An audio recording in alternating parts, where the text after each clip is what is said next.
Hey guys, I'm back and I'm doing another video like this. So, I don't know. I just want to start talking about kind of new movies I've seen a little bit more. If you catched my Saltburn video, this is in the same style as that. It's just going to be a short, hopefully interesting video where I talk about something that I've only seen once, I give brief thoughts, and a rating, and, if I suggest it or not.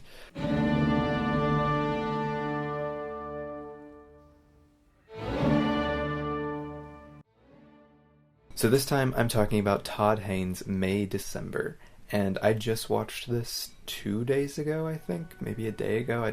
I don't know, it's been a wild week for me, and I have really not stopped thinking about it since. So I really wanted to kind of share what I thought about it, especially being that there seems to be a lot of weird discourse around the movie, which I think is kind of strange, because, I don't know, it seems like a good movie. I don't know. Anyway, this is my third Todd Haynes film, and I wasn't a big fan of the other films I had seen from him. I had seen Wonderstruck, which I didn't really like. It wasn't really my cup of tea, but it's been so long since I've seen it, I couldn't tell you exactly why. And then I also watched Dark Waters, I believe is the name, which is actually a really interesting film. It was suggested to me by a friend. I'll actually be doing a video on that later, so you'll actually be able to hear my opinions a little bit more in depth on that, but it's really well directed and it's really interesting, but it's just not my favorite of that kind of genre of film that it's doing. So this is my first real, kind of drama. This is kind of what I feel like Todd Haynes is really well known for. I haven't seen Carol yet.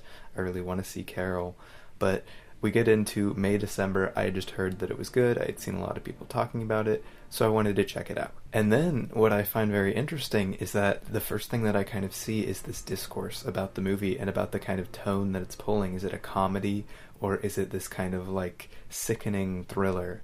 And about, of course, a terrible subject. And interestingly enough, I think what makes this movie so good, what makes it so fascinating and interesting to watch, is that it's definitely both. It does an amazing job, just a masterclass job of balancing these two tones that it carries throughout it. Because at parts, it is a very sickening movie. It makes you so uncomfortable. In fact, the majority of the runtime is just this kind of unease that's over every character. Even the tragic moments are full of unease, the happy moments are full of unease. It's this very uneasy, almost horror-esque movie that you watch play out. But at the same time, it does something really unique, where there's a lot of comedic aspects to it. There's funny line reads, there's funny use of music, the way it punctuates all of these different reveals. You can tell what they're doing with it tonally from the moment Julianne Moore's character opens the fridge, and it kicks in this super dramatic Knives Out style music. It's really funny. And to pull that off in a way that doesn't feel like either are diminishing each other, in fact they always feel like they're playing into each other, is really, really impressive, especially when this movie feels like it has the literary chops that it has, because it really feels like it's digging into so much subtext and layers with everything that it's got going on, because there are things that you can grab from it about true crime, about the way we treat people who have done really awful things, the way we kind of forget about stuff, the way victims can perpetually just exist until they realize what's happened to them, especially when society has moved on. And, of course, a lot of the really interesting stuff about actors specifically, and the way they go about relating and creating these mental images of bad people. And it kind of takes an interesting look at the kind of sours of method acting, and there's just so much that you can grab into this film, and I think that's what makes it so interesting. I feel like it's really reductive to view the film as kind of one or the other. It is definitely both, and it makes for an insanely interesting viewing experience. And that viewing experience is brought to life extremely well by the cast. The cast is something that I wanted to mention so bad because they are incredible. Of course, Natalie Portman and Julianne Moore are really, really good in this. In fact, it's some of the best acting I've ever seen from Natalie Portman. She creates this really, really dark, fascinating character to watch play out, and Julianne Moore is the same way. She creates this persona, especially with the weird voice stuff that she has, that seems so unassuming, but yet holds this really dark manipulation behind it the entire time. And I don't want to spoil stuff, because these are supposed to be spoil-free reviews, but there are some reveals towards the end of the movie that you're just like, oh my gosh, what the heck? But neither of those, I think, are the standout performances of this movie, surprisingly enough. I would say that the real standout here, like, amazing standout, is Charles Melton. I think I'm saying his name correctly. I had not seen him in anything else. I believe he was in Riverdale. I've never watched Riverdale, so take that how you will. But he is giving such a layered and interesting performance here. And I feel like you could be like, oh, he's like the mostly sympathetic character of the movie, so of course his character would be what most people attach to. But even beyond that, just like the subtleties in the facial expressions and the line deliveries and the extremely tragic performance that you watch play out as he realizes more and more kind of what happened to him, as he comes to terms with that in some way, is just so interesting. I think specifically of the scene with him and his son on the roof as being one of like just the most heartbreaking scenes I've ever seen. And it's only that way because of Charles' performance. Obviously the writing is good too, but he elevates it to such a crazy level. And that goes into everything he does. His funny lines, his kind of sad lines, his kind of like he's doing his own thing lines. There's a scene later on in the movie where you get to see this cast really, really play into things as stuff starts to amp up between him and Natalie Portman. And Natalie Portman delivers this line, which is an amazing line from her, where she's like, that's just what adults do. And the reaction from Charles is just incredible. I could see him going for like an Oscar for this. I really could, and I think he would deserve it. One thing that I wanted to talk about as well was the looks of the movie. As you can see over here, we've got some of the visuals playing, and it does this really interesting thing where it kind of has this dichotomy of looks. It has this more simple, but still really nice looking, well-lit look, and then sometimes it'll go into these really intense, really interesting looking things. And I think that plays really well into the kind of dichotomy of tone that they're going for, because half of this movie kind of looks like a well-shot Lifetime movie, and then some of it really feels like it's going in for kind of almost over-the-top prestige dramas and stuff.